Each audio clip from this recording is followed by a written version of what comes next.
जननीं शारदां देवीं रामकृष्णं जगद्गुरुं पादपद्मे तयो श्रुत्वा प्रणमामि मुहुर्मुहुः।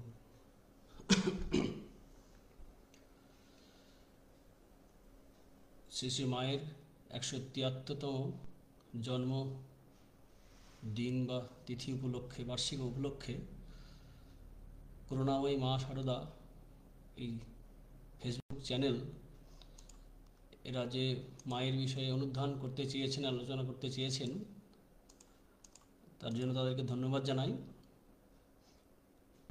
আয়োজক মণ্ডলীও যারা শুনছেন, ছোট বড়, নারী পুরুষ নির্বিশেষে সকল মাতৃ অনুরাগীদের জানাই আন্তরিক শুভেচ্ছা ও নমস্কার। সকলের সামনে শ্রী শ্রী মায়ের সম্বন্ধে আলোচনা করতে অস্বস্তি লাগে একটুকু, কখনো করা হয়নি। ফেসবুক লাইভে তো এই প্রথম। মায়ের সম্বন্ধে সর্বসাধারণের সামনে সরাসরি আলোচনাও প্রথম। মায়ের সম্বন্ধে আলোচনা করতে ভয়ও লাগে, আনন্দও হয়। ভয় লাগে কারণ তিনি ভগবতী, তার সম্বন্ধে আলোচনা করা তো খুবই কঠিন, ঠাকুরের পার্শ্বদেরাও করতে চাইতেন না। আর আনন্দের কারণ মা তো, তাই একান্ত আবেগের জায়গা।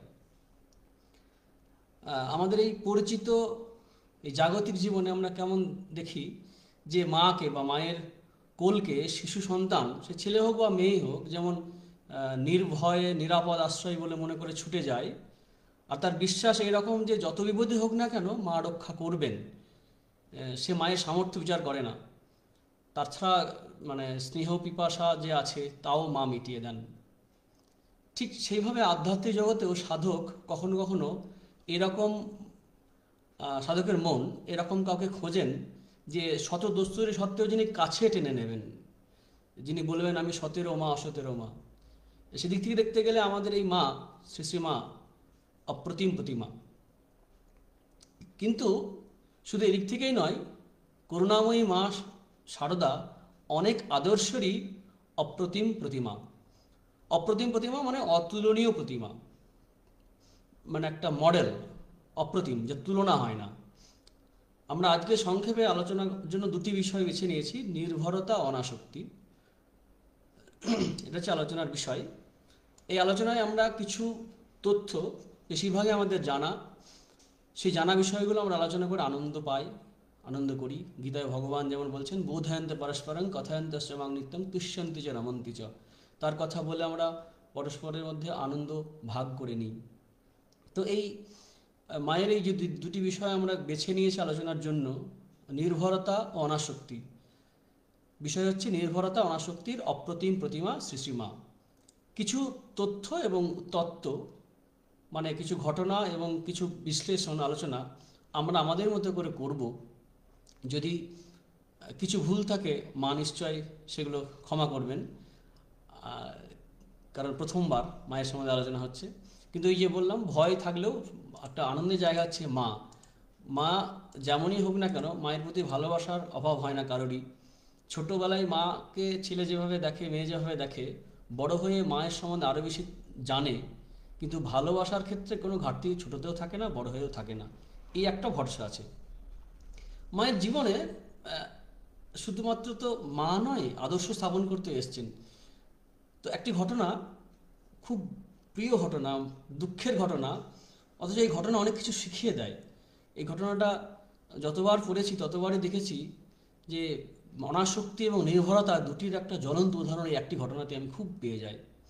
কি হয়েছিল? চতুর্থবার দক্ষিণেশ্বরে যখন মা এলেন, কয়েকবার এসেছিলেন, তার মধ্যে চতুর্থবার কলকাতায় প্রথমে ভাই প্রসন্ন তার বাসায় গিয়ে থাকেন।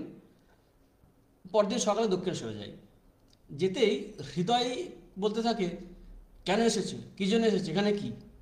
এসে বলে অশ্রদ্ধা করে। মা নিজেই বলেছেন এই কথাগুলো।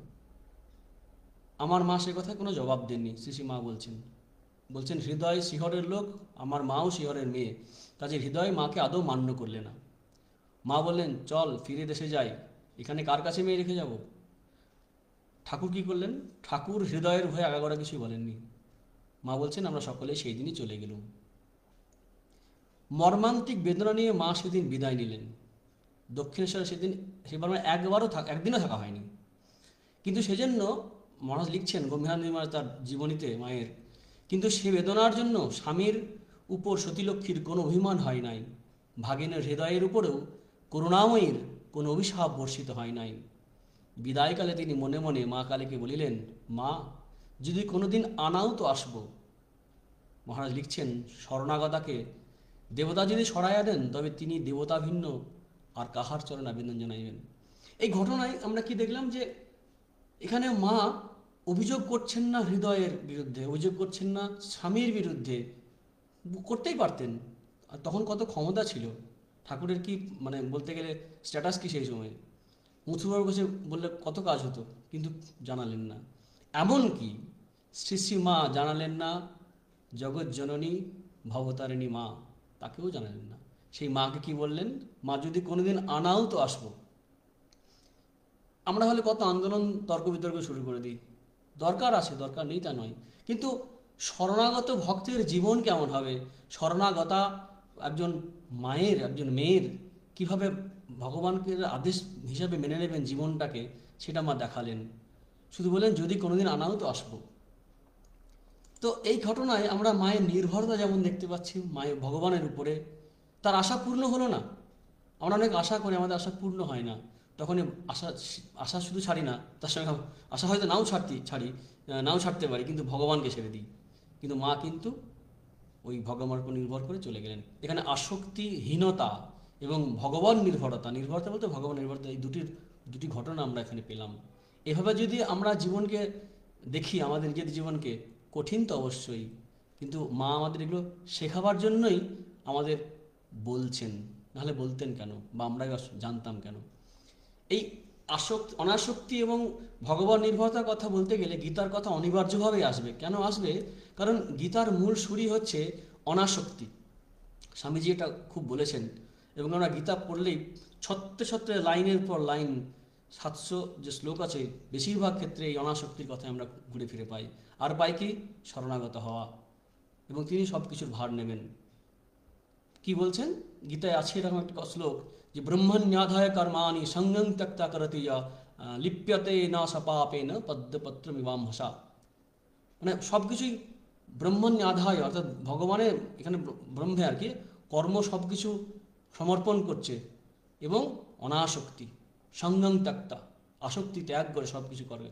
সে পদ্মপত্রে যেমন জল লিপ্ত হয় না, আমাদের মায়ের জীবনও তাই। সংসারের কত সমস্যার মধ্যে, মানে এমন কোনো সমস্যা নেই তখনকার নিরিখে যদি দেখি আমরা, যে সমস্যা দু একটা পেলে আমাদের মাথা খারাপ হয়ে যাবে, মা সমস্ত রকমের সমস্যা, মানসিক রোগী থেকে শুরু করে পাগল, শয়তান, মিথ্যাবাদী, চরিত্রহীন সব রকম মানুষ, সাধু, সবাইকে নিয়ে একসঙ্গে থাকা, এবং তাদের সঙ্গে থেকে এই যে পদ্মপত্রে জল যেমন থাকে তেমনিভাবে লিপ্ত না হওয়া, আসক্ত না হয়ে থাকা, মা থেকেছেন এবং দেখিয়ে দিয়েছেন। মনে রাখতে হবে, মায়ের দুটি ভূমিকা একসঙ্গে পালন করেছেন। তিনি জগৎজননী, মা কীভাবে ভগবানকে, মা কীভাবে সন্তানকে গ্রহণ করবে সেটা দেখিয়েছেন। অর্থাৎ ভগবতী জগৎজননী স্বয়ং তিনি কেমন হবেন, তিনি যেমন দেখাচ্ছেন, তেমনি আমাদের কাছে অনাসক্তির আদর্শ শেখাবার জন্য কীরকমভাবে ভক্ত হতে হয়, একই শরীরে ভগবতী এবং ভক্তের লীলা আমরা মায়ের জীবনে পাই। তাই সেখানে এই যে অনাসক্তির আদর্শ মা দেখাচ্ছেন, সেটা আমাদের যত আলোচনা করবো, যত ভাববো, আমাদেরই কল্যাণ হবে। লিপ্যতে না সপাপে না পদ্মপত্রমিবম্হসা। তারপরে কি, আমরা শরণাগতির কথাও গীতাতে পাই। শরণাগতি কীরকম? সবটা তার উপর নির্ভর করলে তিনি যোগক্ষেম বহন করেন, মানে আমাদের যা প্রয়োজন দৈনন্দিন জীবনের জন্য এবং সাধনার জন্যও। গীতায় আছে, আমরা পাই, তেষাং নিত্যাভিযুক্ত আনাং যোগক্ষেম ভাম্যম, যারা ভগবান নিত্যযুক্ত থাকে তাদের সব প্রয়োজন তিনি মিটিয়ে দেন। এবং একদম শেষের দিকে বিখ্যাত শ্লোক, আমরা সবাই জানি, জেনে না জেনে, মানে বুঝে না বুঝে আমরা উচ্চারণও করি, সর্বধর্মান পরিত্যাজ্য মামেকং শরণং ব্রজ অহং ত্বা সর্বপাপেভ্য মোক্ষয়িষ্যামি মা শুচি। সমস্ত ধর্ম মানে এখানে কিন্তু ওই অন্যান্য ধর্ম নয়, মানে আমার কর্তব্য কর্ম, ভুল করেছি, ঠিক করেছি, সমস্ত কিছু সব বোঝা ফেলে দিয়ে, যেমন যীশু খ্রিস্ট বলেছিলেন যে সব ত্যাগ করে আমার শরণ গ্রহণ করো, তেমনি এই সমস্ত কিছু কর্তব্য কর্ম ত্যাগ করে যখন নাজেহাল হয়ে গেছে সংসারে, সেই অবস্থা আর কি, তখন এসে আমার শরণ গ্রহণ করো, আমি তোমাকে রক্ষা করব, সমস্ত পাপ থেকে মুক্ত করব। এই যে নির্ভরতা, ভগবান নির্ভরতা, সেটা মায়ের জীবনে আমরা খুব পরিষ্কারভাবে দেখতে পাই। আমরা কিছু ঘটনা পরে পরে আলোচনা করব, তাতে আমরা পেয়ে যাব যে এই যে অনাসক্তি এবং এই যে ভগবানের নির্ভরতা কিভাবে হতে হয়, এর জীবন্ত মূর্তি এবং এরকম উদাহরণ খুব কম পাওয়া যায়। কারণ শ্রীরামকৃষ্ণদেবের যে জীবনযাপন এবং স্বামীজির যে জীবনযাপন, সন্ন্যাসী জীবনযাপন, তাদের ক্ষেত্রে তো এই অনাসক্তি, হয়তো নির্ভরতা হয়তো আমরা ভাবতে পারি যে নির্ভর করেছিলেন বলে স্বামীজি ভিক্ষা করে খেয়েছেন, কখনো বড় বাড়িতে ছিলেন, ঠাকুর মায়ের উপর নির্ভর করেছিলেন বলে মথুরবাবু এসে গেছিলেন। কিন্তু মায়ের যে জীবন আমরা দেখছি, সেখানে কি দেখছি যে এই লিপ্ত হওয়া, সংসার আসক্ত হওয়াটা প্রতি মুহূর্তে সম্ভব। আমরা যে অভিযোগগুলো করে থাকি কীভাবে সংসারে থাকবো, তার উদাহরণ মায়ের প্রত্যেকটা ঘটনায় আমরা খুঁজে পাবো। কয়েকটা ঘটনা আমরা আলোচনা করব। তো এই যে নির্ভর হওয়া, ভগবান নির্ভর হওয়া, এটারও যুক্তি আছে। যুক্তি কেন আছে? এই সে গীতাতেই আছে, নিমিত্ত মাত্র ভাব সব্যসা আছেন, তুমি নিমিত্ত মাত্র হও। তারও একটা দর্শন আছে। আমরা যে শুনি যে সব কিছুই ভগবানের ইচ্ছায় হচ্ছে, তার ইচ্ছা ছাড়া গাছের পাতাও নড়ে না, ঠাকুরের কথা ঠিকই, কিন্তু আবার এটাও আমরা বুঝি যে আমাদের স্বাধীনতা আছে, নাহলে আমরা কাজ করছি কেন? এটাও কি সত্যি নয়? এটাও সত্যি। কিন্তু শ্রীরামচন্দ্র বলছেন যে আমাদের স্বাধীন ইচ্ছা যে বুদ্ধি, সে বুদ্ধি ভগবান দিয়ে রেখেছেন, কারণ নাহলে পাপের বৃদ্ধি হতো। তাহলে সমস্যার সমাধান কিভাবে হবে? দুটি অনুভূতির স্তর আলাদা। এক হচ্ছে কি, তার ইচ্ছায় সব হচ্ছে, সুতরাং তার উপর নির্ভর করে জগতে অনাসক্ত হয়ে থাকা যে বার্তা ভগবান দিচ্ছেন, সেটা আমরা গ্রহণ করতে পারি না। অনেক সময় আমরা ভাবি আমি করছি, আমি করব, এই পুরুষকারকে অবলম্বন করে ভগবানের উপর নির্ভর না করে আমরা কাজ করতে যাই এবং তাতে আসক্ত হয়ে পড়ি। কিন্তু এই যে আমাদের যে আসক্তি যাতে না হয়, তার জন্য ভগবান কথামৃতে বারবার শেখাচ্ছেন যে না হাং তুহু তুহু, আমি নয় আমি নয় তুমি তুমি। গীতাতেও আছে, শ্রী মাও কতবার বলেছেন যা কিছু করো না কেন তাকে ধরে থাকো, ভগবানকে ধরে, ঠাকুরকে ধরে সব কিছু করো। সেখানে তত্ত্বটা কি? স্বাধীন ইচ্ছার যে তত্ত্ব, সেটা কি? আমাদের ইচ্ছা প্রথমত স্বাধীন মনে হয় আমাদের, দ্বিতীয়ত স্বাধীন নয়। তাহলে সমাধান কি? প্রথমত আমরা এভাবে দেখব যে ভগবান বলছেন, শাস্ত্র বলছেন যে তার ইচ্ছা ছাড়া গাছের পাতা নড়ে না, ঠিকই, কিন্তু অনুভূতির দুটি স্তর, আমি সেই অবস্থায় নেই। তাহলে আমার এই স্বাধীন ইচ্ছা বোধ যেটা আছে, সেটা কি না তিনি দিয়ে রেখেছেন, অর্থাৎ এই দিয়ে রেখেছেন এই যে স্বাধীন ইচ্ছা বোধটা, এটা কিন্তু ভুল। এই ভুল যে স্বাধীন বোধ, এই যে বোধটা আছে, এই বোধের দ্বারা আমরা একটা সাধনা করতে পারি কি, না হাং তুহু তুহু, অর্থাৎ প্রতি মুহূর্তে এই আমার আমিত্বকে ভগবানের পায়ে নিবেদন করা। আমাদের বিফলতা সফলতা যা আসুক, শুধু তাকে জানা যে তোমার ইচ্ছা এটা হয়েছে প্রভু। বিশেষ করে ভালো কাজগুলোই আমাদেরকে নিবেদন করতে হবে জীবনের প্রথম দিকে, তা নাহলে ওই গোহত্যা পাপের গল্পের মধ্যে হয়ে যাবে, যেটা আমরা সবাই জানি। কি বলছেন আমাদের শাস্ত্র? কি বলছেন যে এই যখন অনুভূতি হবে যে আমি নই তুমি, তখনই ঠিক ঠিক নির্ভরতা আসবে এবং জগতের প্রতি অনাসক্তির ভাবটা আমাদের আসবে। সেটা পরিষ্কার করে অনেক সময় আমরা বুঝতে পারি না। মায়ের জীবনে আমরা এটা দেখতে পাই। আমরা এমনি কমন সেন্স থেকে বলতেই পারি যে সত্যি তো আমাদের ইচ্ছা স্বাধীন, আর তা নাহলে পরে আমাদের বিচার হবে কেন? বাচ্চা ছেলে তো বিচার হয় না, কারণ তো ইচ্ছা শক্তি প্রয়োগ করার ক্ষমতা নেই বলে। বিচার ব্যবস্থা, আমাদের এই যে প্রচেষ্টা, পড়াশুনো, কাজকর্ম কী করে চলবে? মনে রাখতে হবে, সব উপদেশ সবার জন্য নয়। জীবনের কি কোন স্তরে আছে আমরা জানি না, যে যে স্তরে আছে তাকে সেইভাবে সাধনায় অগ্রসর হতে হবে। মায়ের জীবনের এই যে শরণাগতির আদর্শ, নির্ভরতার আদর্শ অনেকের ক্ষেত্রে প্রযোজ্য নাও হতে পারে, কিন্তু সাধক যে, সে কিন্তু ধীরে ধীরে এই দিকে এগোবে। নিজের ইচ্ছাকে বারবার, নিজের ইচ্ছা হয়তো আমাদের আপাতত যে নিজের ইচ্ছা বোধ মনে হয়, সেই ইচ্ছায় কাজ করবে। দেখবো মা এখানে দেখাবেন যে নিজের ইচ্ছায় আমরা কাজ করছি, কিন্তু সেটা ভগবানের সমর্পণ করে তার উপর নির্ভর করে থাকছি। কিছু কিছু ঘটনা এখানে আমরা আলোচনা করব। মায়ের যে জীবনী, যে প্রামাণিক জীবনী আমরা পাই, গোপীনানন্দজি মহারাজ লিখেছেন, সেখানে কয়েকটি কথা লিখেছেন, খুব সুন্দর, আমি পড়বো জায়গা থেকে। বলছেন কি, শ্রীমায়ের মন সাধারণ অর্থে কখনো সংসারে লিপ্ত হয় নাই, অথচ তাহারও জীবনে পারিবারিক ঘাত প্রতিঘাতের ফলে এমন এক মাতৃসুলভ অতুলনীয় সহানুভূতি, ধৈর্যশীলতা, অনুকম্পা ও স্নেহমধুর ক্ষমা উচ্চারিত হইয়াছিল, যাহার প্রয়োজন আমাদের নিকট বোধগম্য না হইলেও নবযুগের জন্য উহা নিশ্চয় কোনো নিগূঢ় উদ্দেশ্য প্রণোদিত ছিল।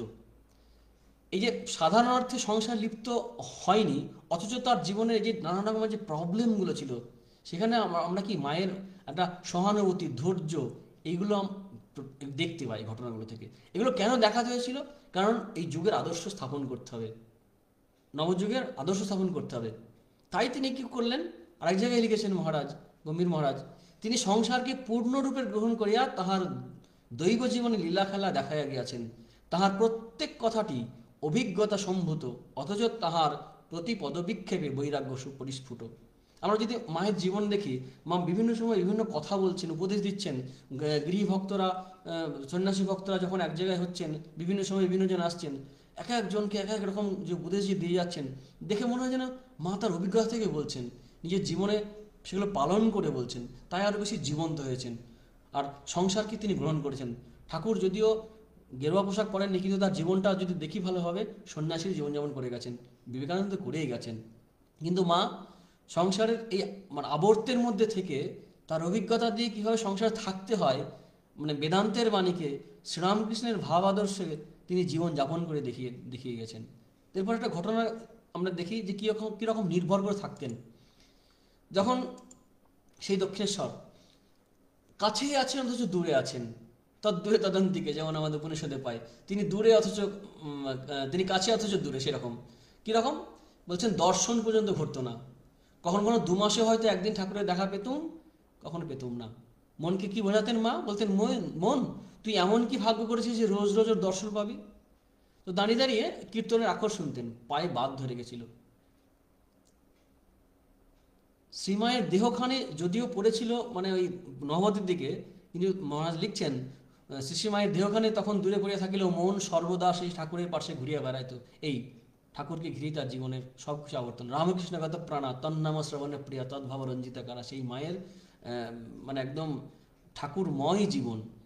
তিনি শরীরটা এক জায়গায় আছে, কিন্তু যেমন সীতা, হনুমান দেখে এসে কী বললেন, যে কি কেমন দেখলেন না, শুধু শরীর মানে দেহের কোনো জায়গায় তার মন নেই, শরীরের কোনো অঙ্গ প্রত্যঙ্গে মন নেই, রামময় জীবিতা। তো আমাদের মাও এই ভগবতময় জীবন, শ্রীরামকৃষ্ণময় জীবন, অন্য কিছু থাকছেন না। তাহলে কী হয়েছে, মাঝে মাঝে ভাবতেন যে আমি যদি এরকম ভক্তদের মধ্যে হতে পারতাম তাহলে বেশ ঠাকুরের কথা শুনতে পেতাম।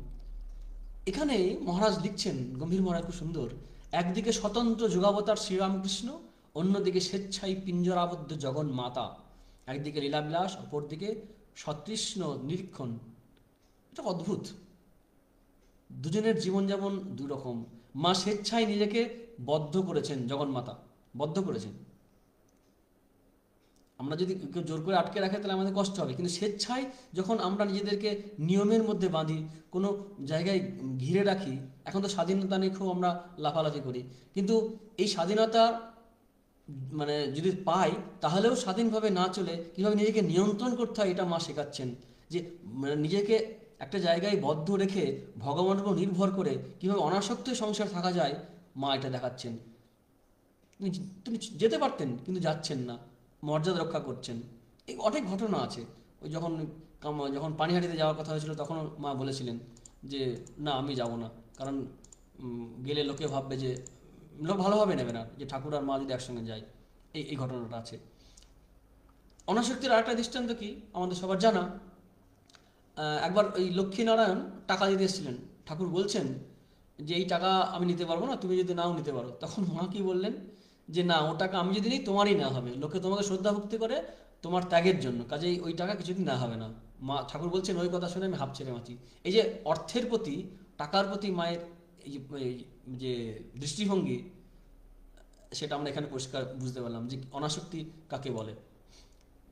আরেকটা খুব গুরুত্বপূর্ণ ঘটনা যোগিন মার কাছে, আমরা যোগিন মার মানে জীবনে আছে এরকম।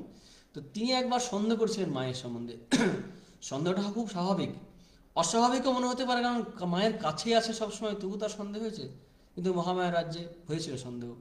তিনি একবার সন্দেহ করছিলেন যে ঠাকুরকে দেখেছি এমন ত্যাগী, কিন্তু মাকে দেখছি ঘোর সংসারী, দিনরাত ভাইপো ভাইজিদের নিয়ে আছেন। ঘটনাটা কি ঘটলো, একদিন গঙ্গা তীরে বসে জপ করছেন যোগিন মা। এমন সময় ভাবচক্ষে দেখলেন যে শ্রীরামকৃষ্ণ সামনে এসে বলছেন যে দেখো দেখো গঙ্গায় কি ভেসে যাচ্ছে। যোগিন মা দেখলেন যে একটা রক্তাক্ত নারী নাল বেষ্টিত নবজাত শিশু ভেসে যাচ্ছে। ঠাকুর বললেন, গঙ্গা কি কখনো অপবিত্র হয়? ওকেও তেমনি ভাবে ভাববে, ওকেও তেমনি ভাববে, মানে মাকে। কখনো সন্দেহ করো না, ওকে আর একে আর নিজের শরীর দেখে বলছেন অভিন্ন জানবে, ঠাকুর মা এক। তো এই গঙ্গায় কত ময়লা ভেসে যাচ্ছে, কিন্তু গঙ্গার তার দ্বারা স্পৃষ্ট হচ্ছেন না, কখনোই অপবিত্র হচ্ছেন না, কারণ এরা তো পিউরিফায়ার, এরা পবিত্র করছেন, পবিত্রতা স্বরূপিনী। শ্রী মা মানে পবিত্র শব্দ, মজা করে আমরা বলি নিজেদের মধ্যে যে পবিত্র শব্দও পবিত্র হয়েছে মায়ের কাছে আসার জন্য। মানে পবিত্রতা বলতে আমাদের যে ধারণা ছিল, এই ঠাকুর মায়ের জীবন না দেখলে আমরা বুঝতেই পারতাম না পবিত্রতা বলতে কি বুঝি। একটু জল ছিটিয়ে নিলাম, গঙ্গা জল একটু করে নিলাম, যা যা জীবন যেমন সে জীবন যেমন করলাম, তা নয়।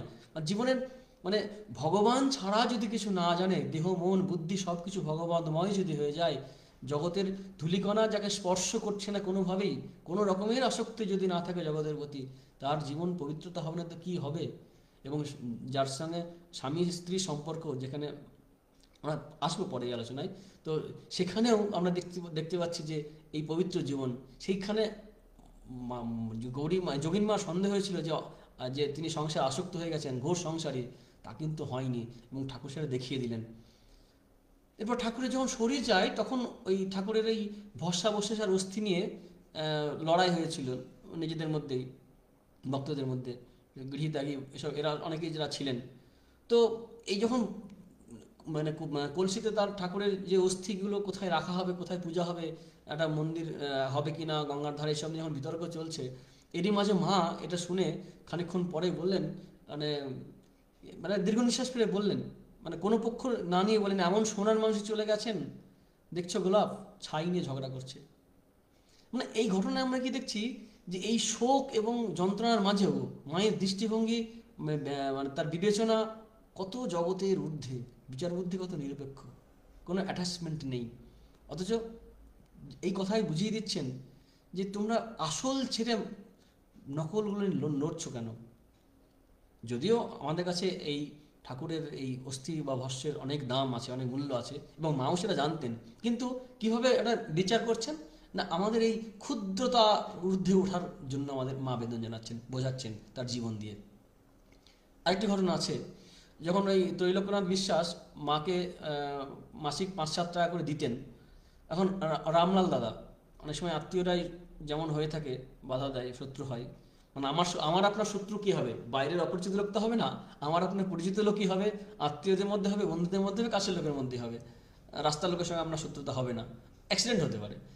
তো ওই ঠিক একই ঘটনা এখানে দেখছি, রামলাল দাদা খাজাঞ্চি প্রভৃতিকে বোঝাচ্ছেন যে মা ভক্তদের কাছ থেকে অনেক টাকা পায়, আর নিঃসন্তান বিধবার পক্ষে সেটা যথেষ্ট, সুতরাং টাকাটা বন্ধ হয়ে গেল।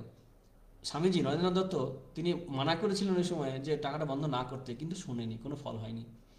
মা কি করলেন? মায়ের দৃষ্টিভঙ্গিটা কীরকম, নিষ্প্রিয় অনাসক্ত ভগবান নির্ভর জীবন কীরকম, বলছেন বন্ধ করেছে করুক, এমন ঠাকুরই চলে গেলেন, টাকা নিয়ে আমি কি করব? এদিকে ভক্তরা স্থির করছিলেন যে কিছু টাকা দেবেন, কিন্তু প্র্যাকটিক্যালি হয়ে ওঠেনি পরবর্তীকালে আমরা দেখি।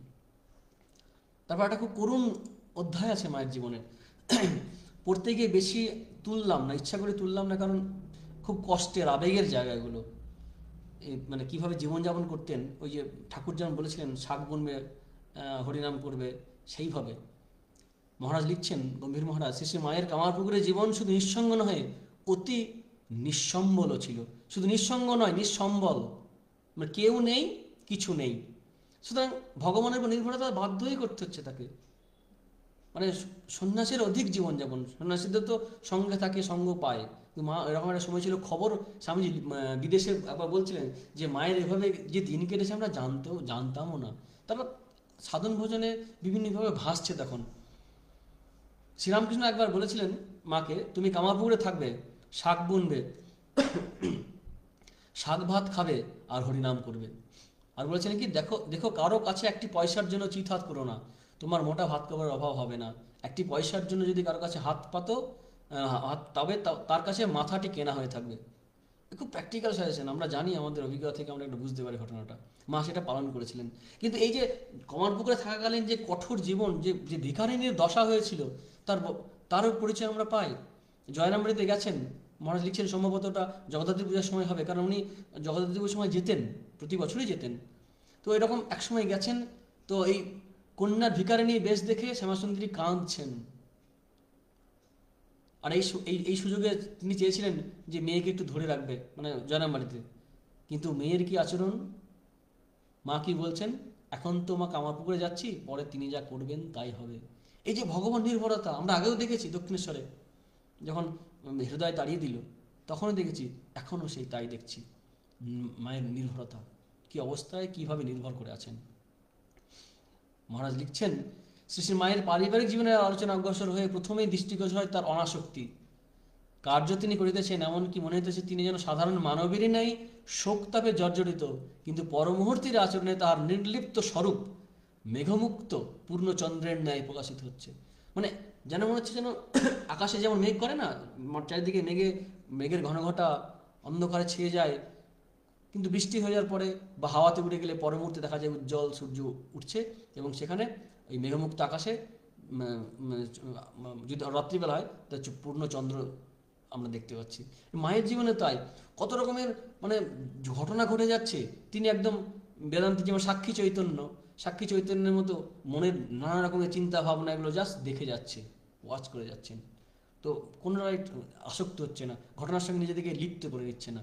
আমাদের কি হয়, আমরা ঘটনার সঙ্গে নিজেদেরকে আইডেন্টিফাই করি, মিলিয়ে এক করে ফেলি, দর্শক হিসাবে শ্রোতা হিসেবে দেখতে পারি না, মিলিয়ে নিই নিজেদেরকে, সেখান থেকে আসক্তি তৈরি হয়। গীতাতে পরিষ্কার বলছেন, ধ্যায়তে বিষয়ান সঙ্গস্তে সব জায়তে, মানে বারবার চিন্তা করে সেই বিষয়ে আসক্তি তৈরি হয়। কিছু ঘটনা আছে এরকম, দুই মামার ঝগড়া। ওই মানে একটু রাস্তা চেপে কালী মামা বেড়া দিয়েছিলেন, আর বড়দা মামা তার ধানের বস্তা আনতে অসুবিধা হচ্ছে, এই নিয়ে দুই ভাইয়ের মধ্যে বিশাল ঝগড়া শুরু হয়ে যায়। আর মা কখনো এর পক্ষ নিচ্ছে, কখনো ওর পক্ষ নিচ্ছে। আর মা তো বয়সে বড়, কোলে পিঠে করে মানুষ করেছেন, তো দিদি থাকার জন্য হাতাহাতি হয়নি, কিন্তু ঝগড়া থামছে না।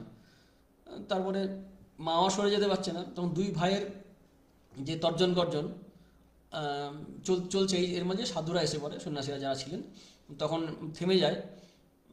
ওরা দুজনে গর্জন করতে করতে চলে যায়, মাও রেগে মেগে এসে বারান্দায় পা ঝুলিয়ে বসে পড়েন। কিন্তু একটু পরেই মায়ের রাগ চলে গেল।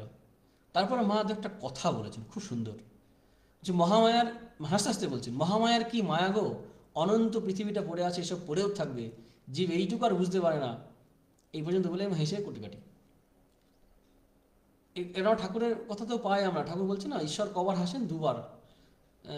কীরকম না, যখন দুই ভাইয়ে জমি ভাগ করে, বলে এটা তো ওর, এটা আমার, তখন একবার হাসেন, কি এই পৃথিবী গোটা জগৎ সংসার করে আসা ভগবান এই বলে হাসেন, আর এরা এইটুকু জায়গা নিয়ে বলছে আমার আর তোর।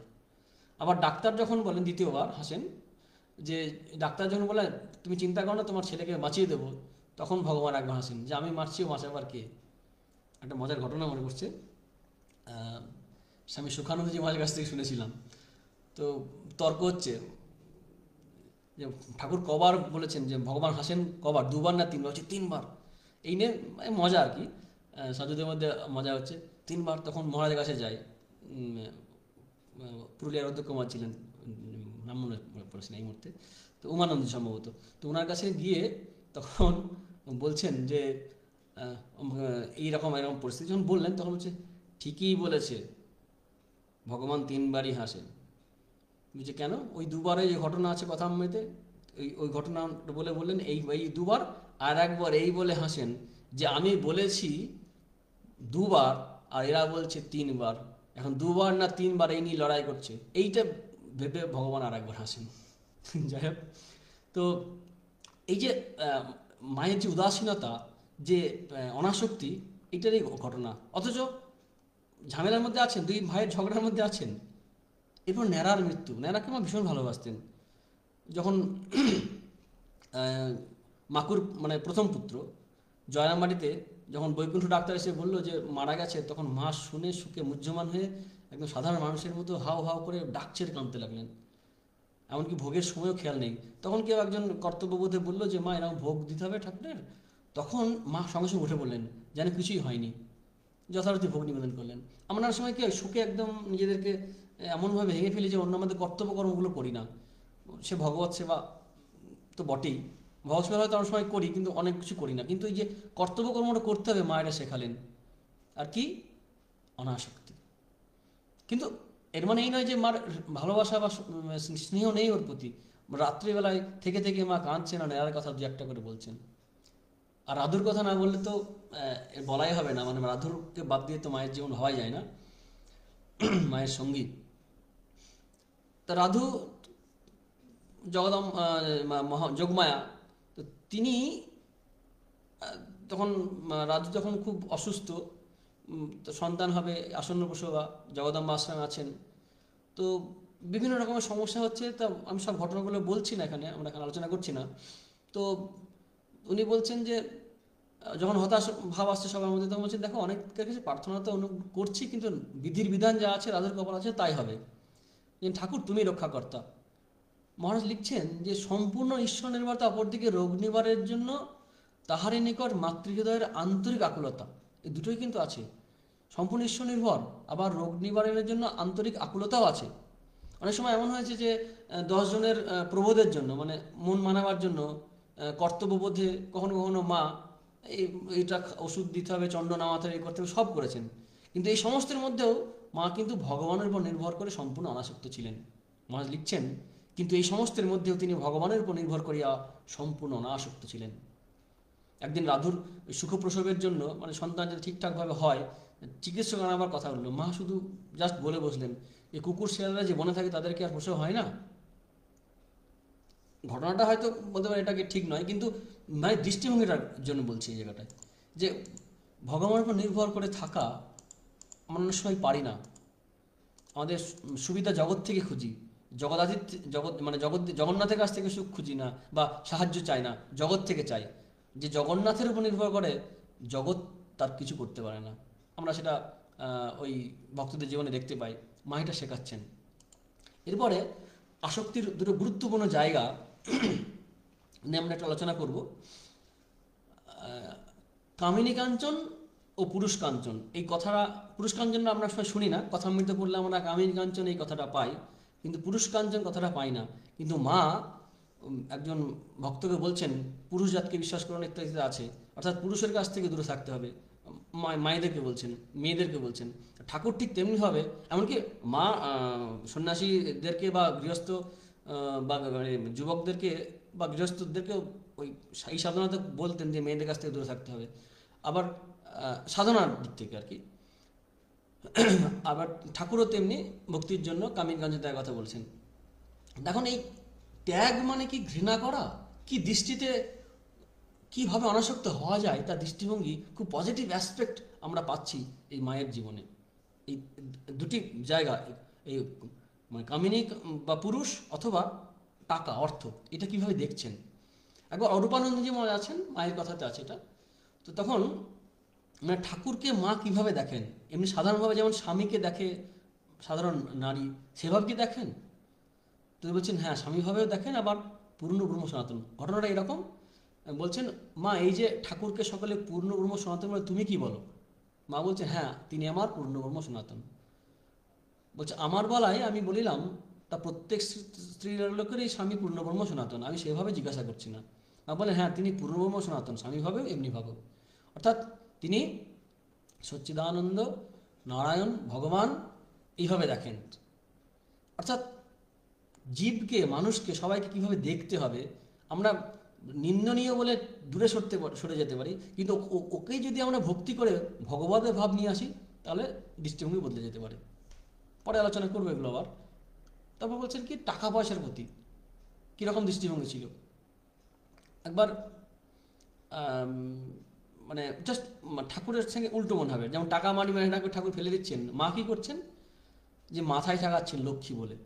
ঠাকুরের আচরণ আলাদা। তখন এরকম দেখে কেউ কেউ যখন প্রশ্ন করতো, তখন মা অকপটে বলতেন যে ঠাকুর আর আমি যে বাবা মেয়ে মানুষ, ঠাকুর যে আমার সোনার গয়নাই পরিয়েছেন, যে সোনার গয়নাও যে পরিয়েছেন, এটা অনেক সময় অনেকে ধরতে পারে না। অর্থাৎ ঠাকুর কিন্তু অর্থেরও মর্যাদা দিয়েছেন। মহারাজ লিখছেন গম্ভীরানন্দ মহারাজ, অর্থাদির প্রতি তাহার শ্রদ্ধা ছিল, যেহেতু লক্ষ্মীর প্রতীক, কিন্তু তাই বলে উহাতে কোনো আসক্তি ছিল না। প্রবলেমটা কোথায় হয়, সমস্যাটা আমাদের হয়, আমরা দেখি অনেক সময় অনেক বর্ণনা পাই আমাদের ধর্মশাস্ত্রে, ধর্মসাহিত্যে, শাস্ত্র না বলে সাহিত্যে আমরা দেখি যে যে পরিমাণে বিভৎস রূপে নারীকে বর্ণনা করা হয়েছে বৈরাগ্যের জন্য, তুলনা মানে ভাবা যায় না। কিন্তু এর পজিটিভ দিকও আছে, এভাবে বর্ণনা না করলেও চলতো। বৈরাগ্যের জন্য অনেক সময় বিভৎসের বর্ণনা করা হয় টাকা পয়সা শরীর প্রভৃতির দিকে, যাতে আসক্তি না থাকে।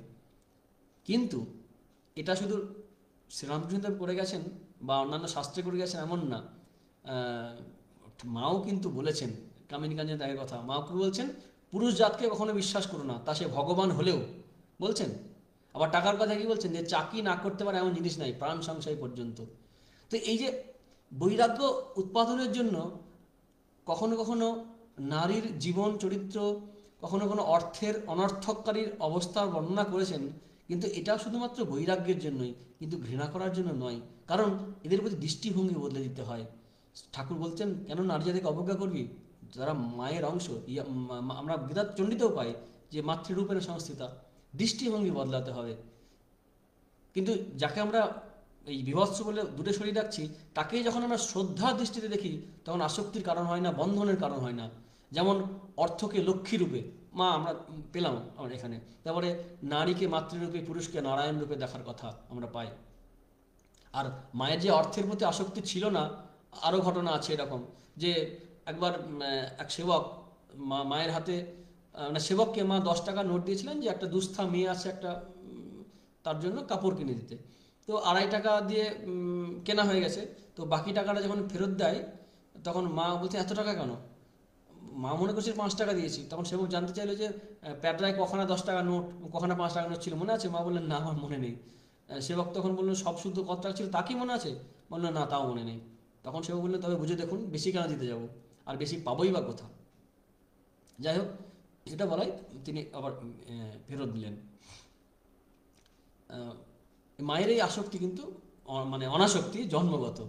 ঠাকুর দক্ষিণেশ্বরে আছেন, একসময় অনেকে বলে মানে বেহিসাবি, তো বেহিসাবি নয়, ঠাকুর কিন্তু দু রকমের রূপ আছে, একটা হিসেবি শ্রীরামকৃষ্ণ, বেহিসাবি শ্রীরামকৃষ্ণ। কিরকম হিসেবে ছিলেন শ্রীরামকৃষ্ণ? তাহার তিরোধানের পর মায়ের গাছোচ্ছাদনের একটা কিছু বন্দোবস্ত থাকা উচিত ভাবিয়া তিনি একবার তাহার জন্য 200 টাকার ব্যবস্থা করিয়াছিলেন। মা ওই টাকা লইয়া পুটলি বাঁধিয়া মশলার হাঁড়িতে রাখিয়া দেন, মশলা হাঁড়িতে রেখে দিলেন 200 টাকা। ঠাকুর পরে জানতে পেরে সাবধান করে বলছেন টাকা এমন করে রাখতে আছে, এই টাকা কিভাবে দেখতেন। কিন্তু এখান থেকে এরকম ভুল করলে চলবে না, সিদ্ধান্ত করে চলবে না যে মা অগোছালো ছিলেন এবং ভবিষ্যৎ ভেবে, চারিদিক ভেবে, প্র্যাকটিক্যাল সেন্স কম, তা কিন্তু নয়। আমরা সেই উদাহরণ আমরা পরেই পাবো। মা পরবর্তীকালে দেখি ভক্তদের সাবধান করছেন, যেমন মাকে সাবধান করছেন ঠাকুর টাকা কীভাবে রাখতে হয়। দুর্দান্ত ঘটনা।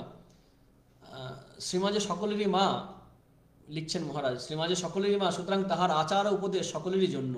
নিজে বৈরাগ্যমণ্ডিত এবং বহু ত্যাগী সন্তানের দ্বারা পূজিতা হইলেও তিনি গৃহস্থ ভক্তদেরকে সঞ্চয় করিতে বলিতেন।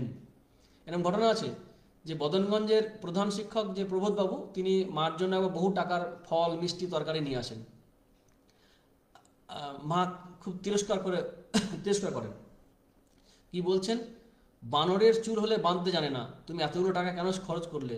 তোমার ছেলে মেয়ে আছে, স্ত্রী আছে, তাদের জন্য কিছু সঞ্চয় করা উচিত। আমার কি ঠাকুর কিছু অভাব রেখেছেন? এতে প্রবোধবাবুর মনে দুঃখ হলো। তিনি ভাবলেন আমি গরিব বলে মা আমার কি সেবার কোনো অধিকার, এরকম ভাবছেন। এই প্রবোধবাবুর দুঃখের জন্য মা বুঝতে পেরেছেন, তাকে প্রবোধ দিচ্ছেন, প্রবোধ নয়, সত্যিকারের বোঝাচ্ছেন।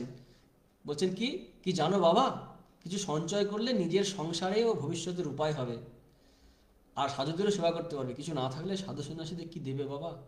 এই যে মায়ের সেন্স। তো আমরা প্রবোধবাবুর ঘটনা বলেছি। আরেকটি ঘটনা, নতুন বাড়ির উপর যখন স্থানীয় পঞ্চায়েত যখন বার্ষিক 4 টাকা করে ট্যাক্স ধার্য করলো, তখন মা ছিলেন না। সেখানে প্রথমবারে তা হয়েছে, দ্বিতীয়বারে তখন মা চৌকিদার যাতে ট্যাক্স না নেয় তার জন্য ব্যবস্থা করলেন, মুকুব করালেন, মানে ছোটাছুটি করছিল এর জন্য। তো সামান্য টাকার জন্য মায়ের এই দৃঢ়তা দেখে সেবক আশ্চর্য হয়ে মুখ ফুটে কিছু না বললেও মানে প্রকাশ করেছিলেন আর কি, অন্যভাবে আশ্চর্য হয়ে গেছিল। তখন মা নিজে তখন ডেকে বললেন, দেখো আজ আমি এখানে আছি, চৌকিদারি টাকা দিয়ে দিলাম, কিন্তু পরে সাধু ব্রহ্মচারী কেউ থাকবে, হয়তো তাকে ভিক্ষা করে খেতে হবে, সে কোথায় টাকা পাবে? তারপর আস্তে আস্তে বন্ধ হয়ে গেল ওটা দেওয়া। জ্ঞান মহারাজের একটা ঘটনা নাম পাই, যে বলছেন যে বেশি দাম দিয়েও খাঁটি দুধ দেবে। তিনি গলাকে বলতেন টাকায় 8 দেবে, তবু খাঁটি চাই। মা শুনে তিরস্কার করে বললেন, ও কি জ্ঞান, এখানে পয়সায় পোয়া দুধ বেলে গরিবে খেতে পায়, আর তুমি অমন করে দর বাড়াচ্ছ, গোয়ালারা সে তো জল দেবেই, দর বাড়ালে তখন বেশি পয়সার জন্য আরও জল দেবে, সেটা মা বললেন।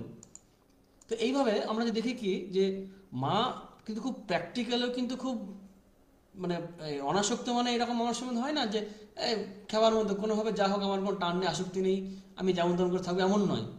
কারণ অনাসক্তির লক্ষণ কিন্তু সাত্ত্বিক কর্তার কথা আমরা গীতায় পাই, অনপেক্ষ সুচির্দক্ষ উদাসীন, অনপেক্ষ সুচির্দক্ষ অর্থাৎ অনপেক্ষ হবে, অর্থাৎ অ্যাটাচমেন্ট থাকবে না, নিরপেক্ষ থাকবে, আবার তেমনি সূচি অর্থাৎ জীবনও ভালো হবে এবং দক্ষ হবে, স্মার্ট হবে, ক্যালাস হবে না। ঠাকুর যেমন বলতেন ভক্তবিত বোকা হবে কেন।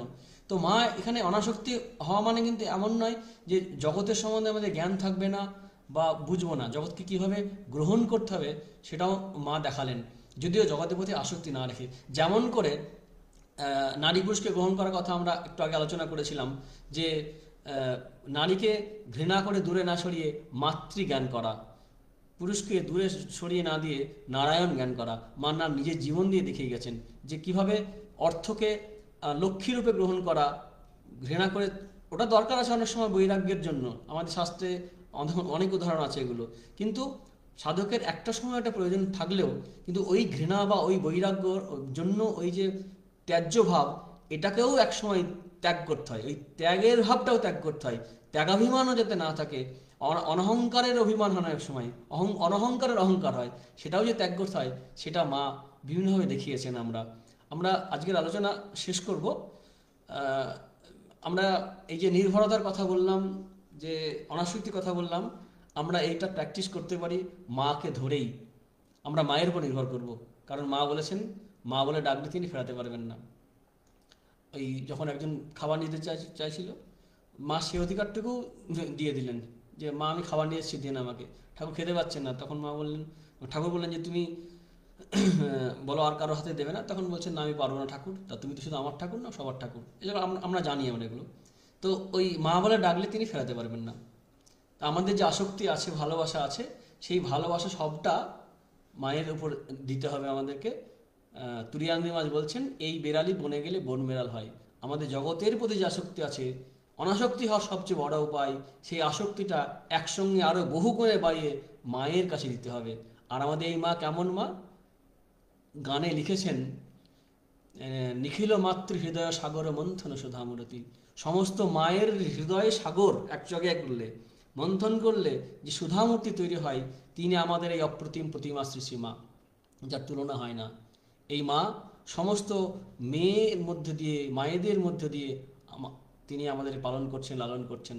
একবার এরকম প্রসঙ্গ উঠেছিল যে আমি তো তোমার পেটে হয়নি, তখন মা বলেছিলেন যে আমার পেটে হয়তো কার পেটে হয়েছে, সকল মেয়ের মধ্যে, সকল মায়ের মধ্যে দিয়ে আমি মা। সেই মায়ের কাছে আমাদের শরণাগত হতে হবে, নির্ভর করতে হবে। মা সকলকে ভালো রাখুন, আনন্দে রাখুন, এবং তার দিকে যাতে আমাদের মন যায় সেটা মা দেখুন। আমরা যেন এই ধুলো খেলায় যাতে সময় না কাটে সেটাও দেখুন। এবং এই তিনি যে আমাদের শেখাতে এসেছিলেন অনাসক্তি এবং নির্ভরতার যে আদর্শ, যা আজকে আমাদের আলোচনার বিষয় ছিল, তার যে শেখাতে যখন এসছেন, তখন আমাদের সুখে হোক দুঃখে হোক, যন্ত্রণা দিয়ে হোক আনন্দ দিয়ে হোক, তিনি আমাদের শিখিয়ে যান। আর আমরা সফল আর বিফল যাই হই, মাই আমাদের গতি। সাম্বা শিবা মামাগতি সাফালে আফালে বা, স্বামীজি অম্বাস্তত্বমে লিখেছেন, সেই মায়া আমাদের গতি। মায়ের কাছে প্রার্থনা করি, সকলের মঙ্গল কামনা করি, সকলে ভালো থাকবেন। সকলকে ধন্যবাদ, নমস্কার। ওম শান্তি শান্তি শান্তি। হরি ওম তৎসৎ। শ্রীরামকৃষ্ণ অর্পণমস্তু।